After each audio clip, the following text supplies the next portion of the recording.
ও আলিম ভাইয়ের মানুষ, তীব্র গতিতে আল্লাহর ক্ষমার দিকে ও আল্লাহর জান্নাতের দিকে যাও, যার বিস্তৃত আসমান সমূহ জমিনের সমান, যা প্রশস্ত, যা প্রস্তুত রাখা হয়েছে মুত্তাকিদের জন্য। আলিম পাড়ার অপরাধীরা, বাংলার জমিনের অপরাধীরা, আমি নিজেকে এখান থেকে বাদ দিয়ে বলছি না, আল্লাহ তাআলা সুযোগ দিয়েছেন। ও তারা যারা তোমরা নিঃশ্বাস নিতে পারছো, তোমাদের যাদেরকে আমার রব এখন পর্যন্ত সুযোগ দিয়ে যাচ্ছে, তোমাদের জন্য ভালো খবর আছে। যা করেছো করেছো, যা করেছো করেছো, মনে আছে অথবা ভুলে গেছো। যা করেছো করেছো, মনে আছে অথবা ভুলে গেছো। সংশোধন ফেরত দেওয়া সম্ভব অথবা অসম্ভব। যাই করে ফেলেছো। ওসারিউ ইলা মাগফিরাতিন মির রাব্বিকুম। তোমরা সবাই রবের ক্ষমার দিকে দ্রুত আসো, দ্রুত নিজেকে সংশোধন করো। আমার আল্লাহ বলছেন মুহাম্মদ সাল্লাল্লাহু আলাইহি ওয়াসাল্লামকে বলে দিন, কুল লিইবাদিয়াল্লাযীনা আসরাফু আলা আনফুসিহিম লা তাকনাতু মির রাহমাতিল্লাহ ইন্নাল্লাহা ইয়াগফিরুয যুনুবা জামিআ ইন্নাল্লাহা ইয়াগফিরুয যুনুবা জামিআ। আলিম পাড়ার বেঁচে থাকা মানুষরা, মা ও বোনেরা, ভাইয়েরা, আলিম পাড়ার পুরুষ ও নারীরা, আলিম পাড়ার বিবেকবান মানুষরা, ধনী ও দরিদ্ররা, তোমাদের রব তোমাদেরকে বলছে, কুল ইয়া ইবাদিয়াল্লাযীনা আসরাফু আলা আনফুসিহিম, হে আমার বান্দারা, তোমরা যারা নিজেদের প্রতি অবিচার করেছো, লা তাকনাতু মির রাহমাতিল্লাহ, আল্লাহর দয়া থেকে নিরাশ হয়ো না।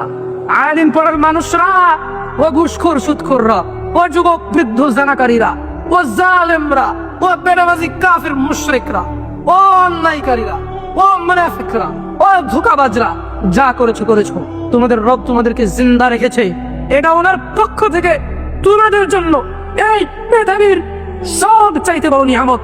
বেঁচে আছো মানেই ক্ষমা চাওয়ার সুযোগ আছে, বেঁচে আছো মানেই সংশোধনের সুযোগ আছে। দরিদ্র রিক্সা চালাও হতো, তুমি হতাশ না। তোমার বেঁচে থাকা তোমার জন্য কত বড় নিয়ামত। যেদিন অপরাধ সংশোধন না করে মারা যাবা, সেদিন তুমি বুঝতে পারবা।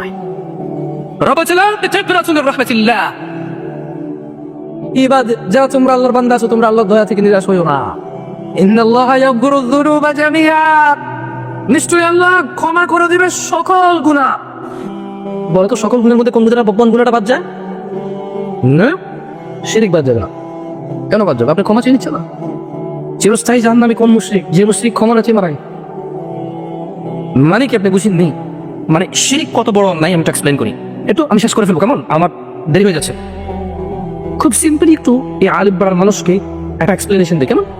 দেখেন, শিরক সবচেয়ে বড় অপরাধ কেন জানেন? মানে একটা মানুষ যদি মুশরিক থাকে আর সে শিরক অবস্থায় মারা যায়, বিচারের দিন তার কোনো ক্ষমা নেই। আর কি নেই? তারা কোনো ক্ষমা নেই, কোনো ক্ষমা নেই, কোনো মুশরিক অবস্থায় মারা গেছে।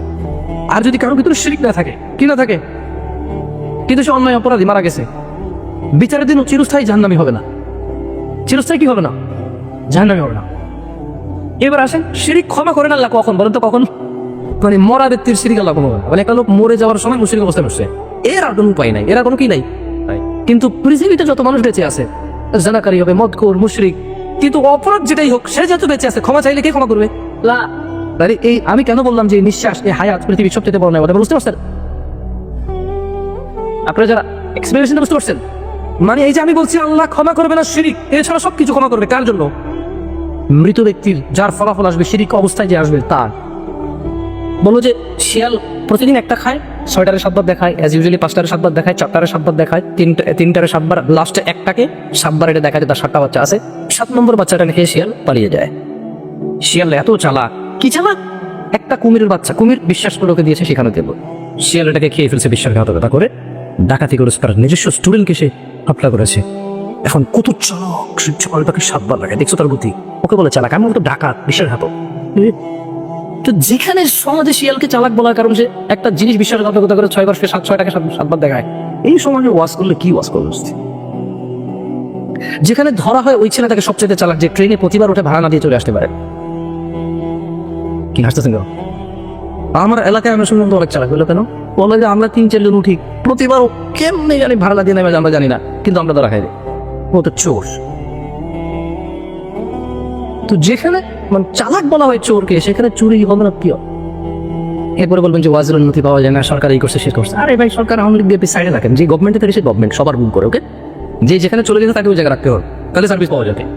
মানে আমার ওর সাথে বনে না, এখন ও চেয়ারম্যান মেম্বার, ওকে ওই জায়গায় যেহেতু সে ওই জায়গায় পৌঁছে গেছে, তার এবারে সে 1 নাম্বার 2 নাম্বারই ভালো মন্দ জোরতে বলেছি, এখানে যেহেতু সে পৌঁছে গেছে, there is nothing to do, আর কিছু করার নাই, সো অ্যাকসেপ্ট হিম। তাহলে সেও সার্ভিস পাবে, তার সম্মান পেলে আপনি সার্ভিস পাবেন। বুঝতে পারছেন? আসেন না তো যেখানে মানে কি বলবো, আসলে আমি খুব অবাক হয়ে যায়। তো চুরিকে যখন চালাকি বলবে, তখন আসলে এই সমাজে চুরি এখানে দেখা অনেকে বলবে ওয়াজের অনুমতি পাওয়া যায় না, কনসার্টের অনুমতি পাওয়া যায় না। মানে কনসার্টের অনুমতি, কনসার্টে কি কেউ পুলিশের খারাপ করে? ঘুষখোর, ঘুষখোর মানুষকে বলো, পুলিশকে বলিও না। কারণ এই আমার মতো অনেক হুজুরের পিএস ঘুষ খায়, তার মানে ঘুষখোর পুলিশ না, ওই লোকটা ঘুষখোর, সে যেখানে সুযোগ পাবে সেখানে খাবে। এবারে ডাক্তারে খাবে, ডাক্তারের পিএসএ খাবে, পুলিশে খাবে, র্যাবে খাবে, আর্মি খাবে, হুজুরের পিএসএ খাবে, ছেলে বাপের থেকে খাবে, ওর সবার হারাম খাওয়া। এবারে ওর যে পজিশন সে পজিশনে খাবে। তার মানে কোনো একটা পেশা কখনো খারাপ হতে পারে না। আমি কি স্পেসিফিক করতে পারছি ক্যাটাগরি? পুলিশ কেন আসবে আপনি বলবো যে এই করছেন? আরে ভাই, পেশা যখন কোনো পেশা ক্রিয়েট হয়, এটা পুলিশ হবে, র্যাব হবে, আর্মি হবে, বিজিবি হবে, হোয়াটএভার ইট ইজ, নেভি হবে, যখন কোনো পেশা তৈরি হয়, একটা সুযোগ হয়, সেটা ভালো কারিকুলামে তৈরি হয়। আর যে লোকটা ওখানে 2 নাম্বারই করে, সেই লোকটা এখানে না থেকে যদি মসজিদের মোতোয়াল্লি হয়, মসজিদের টাকা মেরে খাবে, ওই পেশার দোষ নাই, কিসের দোষ নাই। আপনি এভাবে নাম ধরে ধরে খারাপ বলা বন্ধ করে দেন, ইনশাআল্লাহ দেখবেন এখানে আইজি আসবে, ডিআইজি আসবে। 10টা চেয়ার রাখেন আপনি, 10টা চেয়ার রাখেন পুলিশদের জন্য, র্যাবের জন্য, ওরা যেরকম কনসার্টে ওদের জন্য রাখে, আপনি তো রাখেনি দেয়। আপনার কথা হচ্ছে আমরা মানুষ, তারা মানুষ, গণতন্ত্র সবার। আরে ভাই, একজন লোক সম্মানিত অবস্থা, এত সম্মান দেন কি আপনি? আপনার পি অ্যাকসেপ্ট করে না, পর পি অ্যাকসেপ্ট করে। এই ছেলে তার বাবা সব থাকে অ্যাকসেপ্ট করার, হুন্ডা লাগবে, বাইক লাগবে, লোক কি করবে আসলে, পেশা কি করবে? যেখানে মানুষ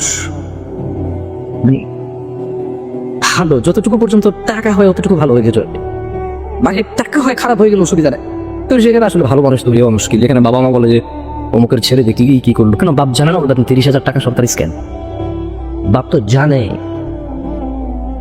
যে রেল স্টেশনের যে স্টেশন মাস্টার না কি, আমি বুঝি না, প্রত্যেকটা কি থাকে একটা স্টেশনে, তো ট্রেন থামে, এছাড়াও কিছু রেল গেট হয় রাস্তার মধ্যে, ওখানে একটা কি আছে, এগুলো পতাকা দিয়ে ট্রেনকে কিছু একটা দেয়।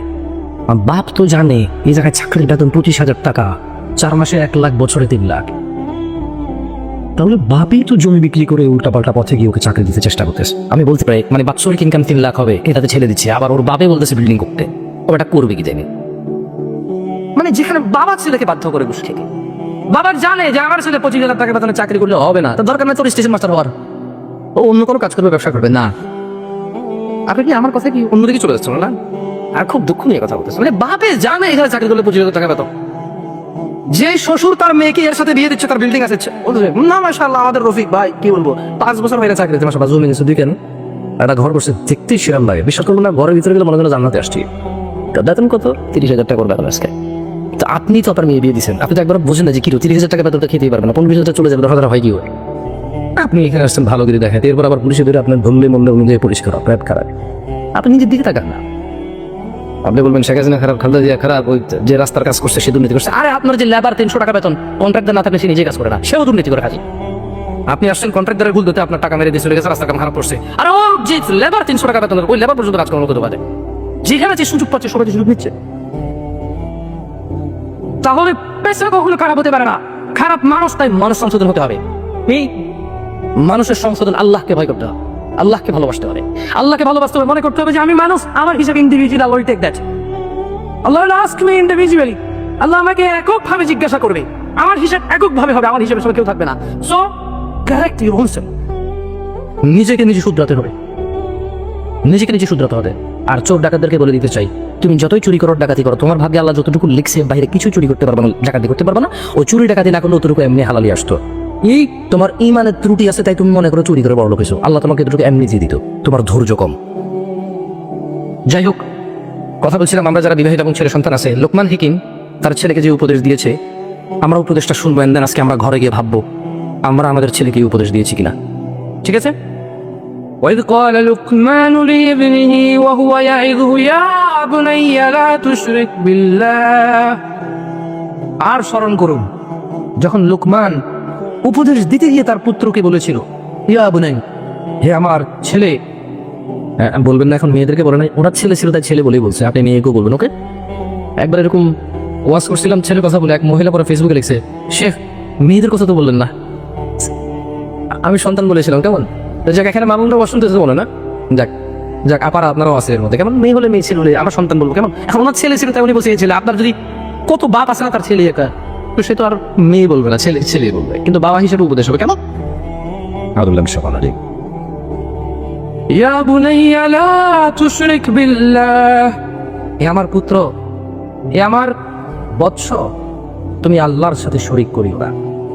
ইন্নাশ শিরকা লাযুলমুন আযীম, নিশ্চয়ই শিরিক সবচেয়ে বড় গুনাহ। বলেন তো কত? সবচেয়ে মধ্যে কত বড় গুনাহ? মানে এরপর একটা গুনাহ বলে না, জিনা, ব্যভিচার, মদ, মারামারি, কাটাকাটি, হত্যা, ঘুষ, সুদ, ঘুষাঘুষি, নাক ফাটাই দেওয়া, মুনাফিকি করা, বিজনেস মাইরা দিয়া, ওই যে এমএলএম বিজনেসের মতো মানুষের হাজার হাজার কোটি টাকা মেরে দিয়ে চলে যাওয়া। হ্যাঁ, পুরো যে যেমন এখন ধরেন রাশিয়া এই করেন যুদ্ধ লাগছে, লক্ষ লক্ষ মানুষ মেরে ফেলতেছে, বাংলাদেশে পাকিস্তানে হাজার হাজার মানুষ মেরে ফেলছে, অপরাধ না? সবগুলো অপরাধ না?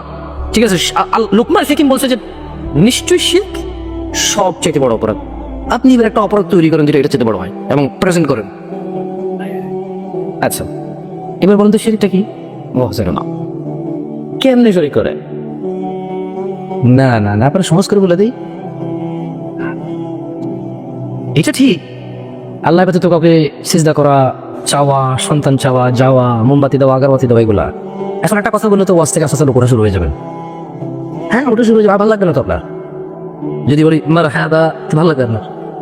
খুব ভালো লাগবে আপনার। প্রবলেম হয়ে গেছে, আমি তো মনে করেন যে আমি টাইনে ওয়াজ করতে কালকে ছিলাম অমুক জায়গায়, আজকে অমুক জায়গায় আসছি, টান তো আসবে, আমি তো জানি না, শিখি না, ইউটিউবে দেখছি এরকম। ঠিক আছে, বলেন। আল্লাহ নবী সাল্লাল্লাহু আলাইহি ওয়াসাল্লাম বলছে যে নিশ্চয়ই কুফর আর শিরিকের মধ্যে পার্থক্য হচ্ছে নামাজ। মানে যে নামাজ পড়ে না সে কুফর করে, শিরিক করে। কি না, আপনি তো ভাই শিরিক খুঁজে পাবেন না। আপনার কাছে মনে হয়েছে খালি গরু ছাগল দুম বানিয়ে মসজিদ ছাড়া অন্য কোথাও গেলে শিরিক হয়। আমি মানি তো, ওটা সরাসরি শিরিক। কিন্তু আল্লাহ নবী সাল্লাল্লাহু আলাইহি ওয়াসাল্লাম সবচেয়ে সহজ করে দিয়ে গেছে যে শিরক এবং কুফরের মধ্যে আলাদাকারী, মানে পার্থক্যকারী হচ্ছে কি সালাত। মানে যে লোক সালাত আদায় করছে সে কুফরিও করেনি, শিরিকও করেনি। আর যে নামাজ পড়েনি, মানে ফজরের যে 2 রাকাত পড়েনি, জোহরের যে 4 পড়েনি, আসরের যে 4 পড়েনি, মাগরিবের যে 3 পড়েনি, ইশায় যে 4 পড়েনি, সে কুফরিও করছে, শিরিকও করছে। ছোটবেলা আমার আম্মার বলছে আমার কুফরি কি, আমাকে কোরআনের উল্টা পড়লে কুফরি হয়। কেন আপনি শুনেন নাই? না, যুবকরা শুনবে না, বয়স কম তো, এখনকার মারাও জানবে না। আমার আম্মা তো বয়স হয়েছে আলহামদুলিল্লাহ। তা আমার আম্মা বলতাম, বললাম আমার কোরআনের উল্টা কেমনে পড়ে, মানে কোরআনের নাস থেকে পড়ে? না না না, মিনাল জিন্নাতি ওয়ান নাসের নাস, মানে এটা নাকি পড়তেই পারবে না, এটা যারা কুফরি করে তারা উল্টা পড়ে গেলে। বললাম তো কি হয়, তাহলে জিন আসে, ভূত আসে, কুফরিও হয়। ওনার সরল মনা মানুষ শুনেছে, উনি দিক থেকে তাই বলেছে এটা। তো এইখানে কুফরিরও কোরআন উল্টা পড়লে কুফরি হয়, নামাজ না পড়লে কুফরি হয় না। কিন্তু আল্লাহ নবী সাল্লাল্লাহু আলাইহি ওয়াসাল্লাম বলতেছে যে নিশ্চয়ই তারা, মানে কাফের মুশরিকরা, কারা মুশরিক আছে তাহলে না? এখন তো বলবেন জামশেদ ভাই কি বলতেছেন? না ভাই, আমি বলি না, কথা 1450 বছর আগে প্রশ্ন আছে আপনাকে। বলছে নিশ্চয়ই তারা, ওরা কারা? মুশরিক এবং কাফেররা। আর উম্মতে মুহাম্মদরা মধ্যখানে দেওয়াল হচ্ছে নামাজ। যে নামাজ পড়ে সে কাফের মুশরিক না, উম্মতে মুহাম্মদ আর যে নামাজ পড়ে না সে কাফের মুশরিকদের মতো। বলেন আমরা মুসলমান কয়জন আছি? বলেন আমরা মুসলমান কয়জন আছি তাহলে এখানে? তাহলে আমাদের বুঝে তৌফিক দাও। এই জায়গাটার নাম বড় কঠিন মনে হচ্ছে। জায়গাটার নাম কি? আলিম পাড়ায় কথাগুলো তো বলবো, দেখছো আলিম পাড়ায় আলিমদেরকে বোঝায়। আলেম পাড়ার মানুষ, আমরা কি মুসলিম? বাপের নাম আব্দুল্লাহ, ছেলের নাম আব্দুর রহমান, মায়ের নাম জুলেখা। আল্লাহ সুবহানাহু ওয়া তাআলা এইভাবে মুসলিম পছন্দ করে না। عن أبي بكرة قال আবু বকর রাদিয়াল্লাহু আনহু থেকে বর্ণিত, তিনি বলেন قال النبي صلى الله عليه وسلم, নবী সাল্লাল্লাহু আলাইহি ওয়াসাল্লাম বলেছেন আলা উনাব্বিউকুম বিআকবারিল কাবায়ের, আমি কি তোমাদেরকে পৃথিবীর সবচেয়ে কবিরা গুনাহগুলো সম্পর্কে জানিয়ে দেব? সালাসান, মুহাম্মদ সাল্লাল্লাহু আলাইহি ওয়াসাল্লাম 3 বার বলেছে আমি কি তোমাদেরকে পৃথিবীর বড় গুনাহ সম্পর্কে জানিয়ে দেব? قالوا بلى يا رسول الله صلى الله عليه وسلم, সকলে বললেন হ্যাঁ হে আল্লাহর রাসূল, আপনি আমাদের পৃথিবীর সবচেয়ে বড় অপরাধ সম্পর্কে জানিয়ে দেন। দেখি আপনাদেরকে প্রশ্ন করতে সম্মুখ আপনি বলেন তো পৃথিবীর সবচেয়ে বড় অপরাধ কি? মায়ের সাথে জানা করো না? আপনার মেয়ে কিনে আনজোরা ভাইয়া লুটান কোথা? দেবরের ভাবির সাথে অপকর্ম, সুদ খাইতেছে 10 টাকা 20 টাকা 100 টাকা, এটাও না। কিন্তু এগুলো কি ছোট অপরাধ নাকি? না, 10 কোটি টাকার কাছে কিন্তু 9,99,99,999 টাকা ছোট। 10 কোটি টাকার কাছে 9,99,99,999 টাকা কি তাই বলি কি এটা ছোট? এগুলো ছোট নয়। আল্লাহ নবী সাল্লাল্লাহু আলাইহি ওয়াসাল্লাম বললেন, তোমাদেরকে কি আমি পৃথিবীর সবচেয়ে বড় অপরাধ সম্পর্কে জানিয়ে দেবো? তোমরা জানতে চাও? এই আনএমপ্লয়েড মানুষ কি জানতে চায়? সাহাবারা বললেন, বেলা ইয়া রাসূলুল্লাহ সাল্লাল্লাহু আলাইহি ওয়াসাল্লাম। قال الاشراك بالله, তিনি বললেন সেগুলো হচ্ছে আল্লাহর সাথে শরীক করা।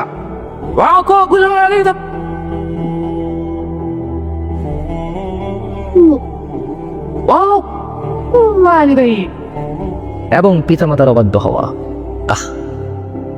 কত জন আছে এই অপরাধের সাথে অপরাধী। আল্লাহ আমাকে ক্ষমা। আমি হয়তো ভুলে গেছি আমার মায়ের ওই কথা, যখন আমি পেশাবে শুয়েছিলাম তিনি পরিষ্কার না করলে আমার উপায় ছিল না সেখান থেকে। হয়তো আমিও ভুলে গেছি, আমি পড়ে গেছি, তিনি আমাকে না তুললে আমার পুরো গায়ে কালা যুক্ত থাকতো। আমি হয়তো ভুলে গেছি সিঁড়ির কাছে আমি এসেছি, তিনি সব কাজ ফেলে এসে আমাকে কোরআন নিলে আমি সিঁড়ি থেকে পড়ে মাথা ফেটে অথবা দাঁত ফেটে মারা যেতাম। হয়তো এজ এ বক্তা হিসেবে আমিও ভুলে গেছি সেটা, যে আমার মা নিজের জন্য ডাল আর ভাতের ব্যবস্থা করে আমার জন্য গরু দুধের ব্যবস্থা করেছিল যাতে আমার পুষ্টি হয়। হয়তো আমি ভুলে গেছি আমার দাদির সাথে ঝগড়া করেছে আমার মা শুধু আমার খাবার নিয়ে। হয়তো আমি ভুলে গেছি আমার বাবা বেকার ছিল, আমার জ্যাঠা জেঠিরা কথা শোনাইতো, আমার মা চুপচাপ কাজ বেশি করে করতো যাতে একটু বাড়তি খেতে পারে, আমি বাড়তি দুধ পাই। হয়তো আমি ভুলে গেছি, আমি আপনাদের কথা বললাম না, হয়তো আমি ভুলে গেছি আমাকে ভালো মাদ্রাসা স্কুলে পড়ানোর উদ্দেশ্যে আমার মা মন মতো ওনার যখন যুবতী ছিল কত কিছু খেতে ইচ্ছে করতো, ওভাবে খাইনি, কত সুন্দর করে চলতে ইচ্ছে করতো, ওভাবে চলেনি। 5 ভাই ছিলাম আমরা, হয়তো কারো 7 ভাই, কারো 8 ভাই, কারো 4 ভাই। ভুলে গেছি সেদিনের কথা, যেদিন পেশাব করতে গেলে ভয় লাগতো মা ছাড়া। ঘর থেকে বের হলে জিনে ধরবে, ভূতে ধরবে, কুকুর কামড় দেবে, মানা হলে হবে না। সেই দিনের কথা হয়তো আমি ভুলে গেছি, কিন্তু আল্লাহ নবী সাল্লাল্লাহু আলাইহি ওয়াসাল্লাম বলেননি। তিনি বলেছেন পৃথিবীর সবচেয়ে বড় অপরাধ আল্লাহর সাথে শিরিক করা, তারপরে হুকুকুল ওয়ালিদাইন, পিতামাতার অবাধ্য হওয়া। কতটুকু অবাধ্য? পারবো না, করবো না, এখন না। এইটা পর্যন্ত অবাধ্যতা। কত বৃদ্ধা এখনো ঘরে শুয়ে আছে, ছেলে ঘরে ঢুকে থেকে তার বাচ্চার মুখে চুমু খায়, তার মাকে দেখতে যায় না, পাশেও নেই মা। কত বৃদ্ধ এখনো আজকে এখানে আসতে পারেনি, ছেলে চাইলে তার বাপকে কোলে করে নিয়ে আসতে পারত। খুব শৌখিন ছিল, খুব হাঁটতো, এমন কোনো ওয়াজ মাহফিল ছিল না যেত না।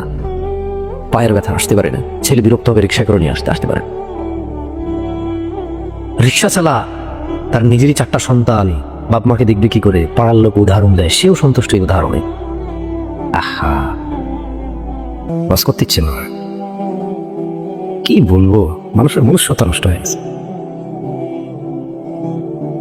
সব ওয়াজ মাহফিলে ছেলের বউ দোষ দেয়, আমি তো ছেলের বউ দোষ দিব না, কারণ ছেলের বউ আরেক বেটার মেয়ে, আরেক বেটারকে সেবা যত্ন করবে। আমার মা বাবা, আমি সেবা যত্ন করবো। বউ যদি মনে করে যে সেবা যত্ন করবে না, আমি সেবা যত্ন করবো। এবার বউ যদি মনে করে ইনকাম লাগবে, তো আমি তো বের হতে হবে, তুমি করো, আমি বের হলে ইনকাম হবে কেন? মা বাবা দেখবো না, কারা রেখে দেবো।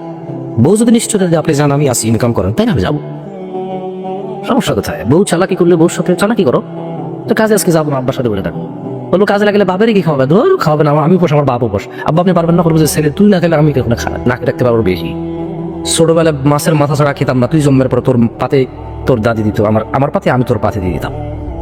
ওই তোর জন্য স্যাক্রিফাইস করার আমার আরো 50 বছর আগে অভ্যাস, নতুন করে শিখতে হবে না তোর জন্য না খেয়ে থাকা। যাই হোক, পৃথিবীর সবচেয়ে বড় অপরাধ কি বলেন তো? প্রথম অপরাধ, তারপরের বড় অপরাধ কি? وجلس وكان متكئا فقال, তিনি সাল্লাল্লাহু আলাইহি ওয়াসাল্লাম হেলান দিয়ে বসেছিলেন। কেমন হেলান দিয়ে বসেছিলেন? এবার সোজা হয়ে বসলেন আল্লাহ নবী সাল্লাল্লাহু আলাইহি ওয়াসাল্লাম এবং বললেন, আলা ওয়া কাউলু যুর, মিথ্যা সাক্ষ্য দেওয়া। তাহলে পৃথিবীর বড় 3টা অপরাধ পেলাম। 1 শিরক করা, 2 3 মিথ্যা সাক্ষ্য, 3 এতবার কেন বলুন জানেন? সাহাবারা বলছে, قال فما زال يكررها حتى قلنا ليت له سكت। মিথ্যা সাক্ষ্য দেওয়া পৃথিবীর বড় অপরাধ, এই কথাটি আল্লাহ নবী সাল্লাল্লাহু আলাইহি ওয়াসাল্লাম বারবার বলতে থাকলেন। এমনকি সাহাবারা বলতে লাগলেন, যদি আল্লাহ নবী সাল্লাল্লাহু আলাইহি ওয়াসাল্লাম আর না বলতেন, একটু এবার শান্ত, মিথ্যা সাক্ষ্য এত বড় অপরাধ। আলিম পাড়ার মানুষ, মহিলা এবং পুরুষ। عن أبي هريرة رضي الله عنه للنبي صلى الله عليه وسلم قال আবু হুরায়রা রাদিয়াল্লাহু আনহু থেকে বর্ণিত, তিনি বলেন আল্লাহর নবী সাল্লাল্লাহু আলাইহি ওয়াসাল্লাম বলেছেন, ইজতানিবুস সাবআল মুবিকাত, সাতটি ধ্বংসকারী বিষয় থেকে তোমরা বিরত থাকবে।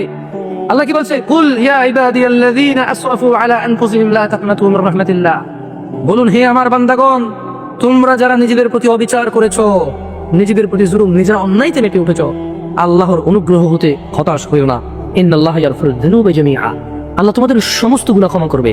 এই যে সমস্ত বাংলা কথাটা, এইবার সমস্তর ভিতরে কোন গুনাহটা নাই বলেন একটু? হ্যাঁ, সব আছে।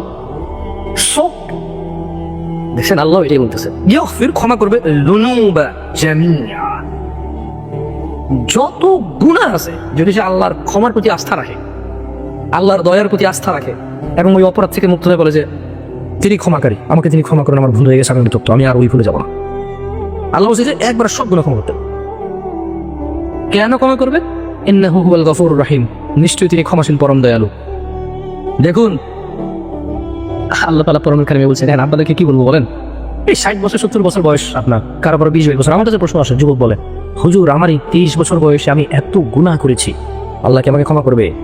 যুবক তোমাকে বলতে চাই, এভাবে বললে তোমার বাকিগুলো ক্ষমা হয়ে যাবে, এটা আমি জানি, কিন্তু আল্লাহ কি ক্ষমা করবে? আল্লাহর ক্ষমার প্রতি প্রশ্ন করলে এটা ক্ষমা হবে কিনা আমি জানি না। কারণ আল্লাহ বলতেছে যে নিরাশ হওয়া সবচেয়ে বড় গুনাহ। মানে আল্লাহ যে ক্ষমা করবে এটা থেকে নিরাশ হওয়া বড় গুনাহ। উনি সব গুনাহ ক্ষমা করবে যদি ওনার ক্ষমার প্রতি আস্থা রাখা, ফিরে আসো। একটা আয়াত শুনবো এই ব্যাপারে। আচ্ছা জামশেদ ভাই বললে কি হবে নাকি? কে বলতে হবে? আল্লাহ সুবহানাহু ওয়া তাআলা পর্দা আলের দিনী বোনরা আপনারা মনোযোগ দিয়ে শুনবেন। সেহের, জাদু, বেনামাজি, জেনা, ব্যভিচার, স্বামীর হক নষ্ট, স্বামীর পিতামাতার হক নষ্ট, বাবা মায়ের হক নষ্ট, নিজের ইজ্জত সম্মান, এই সমাজটাকে কুরুষিত করা ছেলে এবং মেয়েদেরকে বলি তোমরা ভালো হয়ে যাও। তোমাদের রব বলছে ইল্লা মান তাবা ওয়া আমানা ওয়া আমিলা আমালান সালিহা ফাউলাইকা ইউবাদদিলুল্লাহু সাইয়্যাতিহিম হাসানাত وكان الله غفورا رحيما। তবে যে তওবা করে, অপরাধ থেকে ফিরে আসে, ঈমান আনে এবং সৎ কাজ করে, আল্লাহ তার গুনাহগুলোকে নেকিতে পরিবর্তন করে দেন।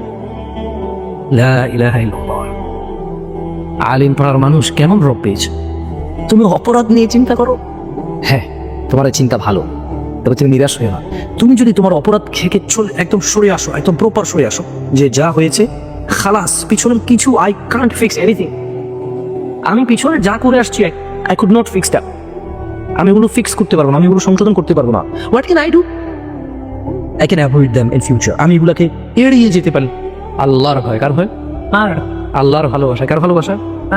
আল্লাহ তাই বলতেছে ইল্লা মান তাব, যে ফিরে আসে অপরাধ থেকে তওবা করে, ওয়া আমানা ওয়া আমিলা আমালান সালিহা, এবং ঈমান আনে, সৎ কাজ সম্পাদন করে, ফাউলাইকা ইউবাদদিলুল্লাহু সাইয়্যাতিহিম হাসানাত, আল্লাহ তাআলা তার পূর্বের সমস্ত গুনাহকে নেকিতেই পরিবর্তন করবেন। ওয়া কানাল্লাহু গফুরার রহিমা, আর তিনি আল্লাহ ক্ষমাশীল পরম দয়ালু। ومن تاب وعمل صالحا فإنه يتوب إلى الله متابا, আর যে তওবা করে অপরাধ থেকে ও সৎ কাজ করে, সে তো সম্পূর্ণরূপে আল্লাহর অভিমুখী হয়। আমি আমার আজকে বক্তব্য শেষ করবো একটা হাদিস বলে। হাদিসটা যদি আলিম পাড়ার মানুষ মনোযোগ সহকারে শোনে, হয়তো আগামীকাল থেকে তাদের জীবনে সালাত গুরুত্ব রাখবে। জানা, ব্যভিচার, মদ, জুয়া, ঘুষ, সুদ, মারামারি, অন্যায়, অবিচার, জিদ, অহংকার, এগুলো থেকে ফিরে আসার হালকা একটু সাহারা পাবে। আনাস ইবনে মালিক রাদিয়াল্লাহু আনহু قال سمعت رسول الله صلى الله عليه وسلم يقول, আল্লাহ নবী সাল্লাল্লাহু আলাইহি ওয়াসাল্লাম থেকে তিনি কি করেছেন বলতে শুনেছেন। قال الله, আল্লাহ তাআলা বলেন, কে বলেন? কে বলেন? ইয়া ইবনে আদম, হে আদম সন্তান। আচ্ছা, আদম সন্তান কি শুধু পুরুষ? মহিলাও? যারা যারা উভয় লিঙ্গ, মানে যাদেরকে হিজল তমাল বলা হয়, ওনারা সবাই আল্লাহ। তাহলে ওনাদের প্রতি রোজা ফরজ। ছেলে জন্ম দিতে পারবে না, মেয়ে জন্ম দিতে পারবে না, গর্ভবতী অথবা জনক বা গর্ভধারণী হতে পারবে না, কিন্তু মানুষ কেন অনেকেই তো আছে যারা হিজল তো মামলা কিন্তু বাচ্চা হয় না।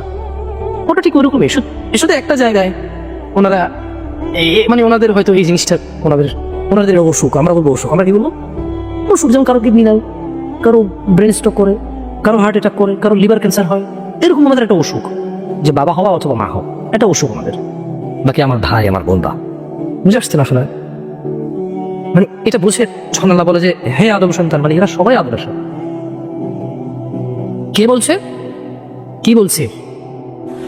হে আদম সন্তান, ইন্নাকা মা দাআউতানি ওয়া রাজাউতানি গফারতু লাক।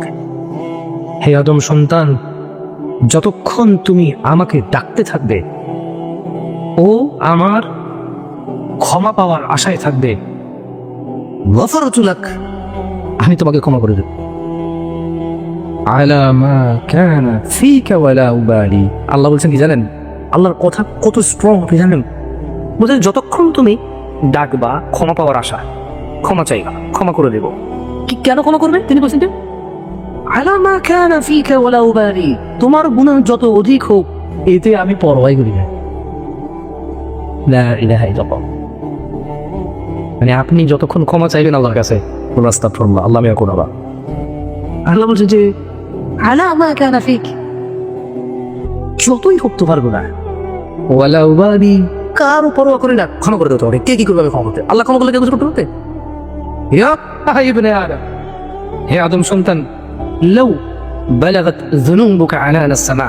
উফ, আলিম পাড়ার মানুষ যদি একটু অনুধাবন করো, দেখো, লাউ বালাগাত যুনুবুকা আনানা সামা, তোমার অপরাধের পরিমাণ, গুনাহের পরিমাণ যদি আসমানের মেঘমালার পর্যন্ত পৌঁছে যায়, সুম্মা ইস্তাগফিরতানি, অতঃপর তুমি যদি আমার কাছে ক্ষমা চাও, গফারতু লাক ওয়ালা উবালি, আসমানের মেঘমালা পর্যন্ত অপরাধ যদি ক্ষমা চাও, ক্ষমা করে দেবো, কারো পরোয়া করি না। আল্লাহ আমাদের ক্ষমা করো।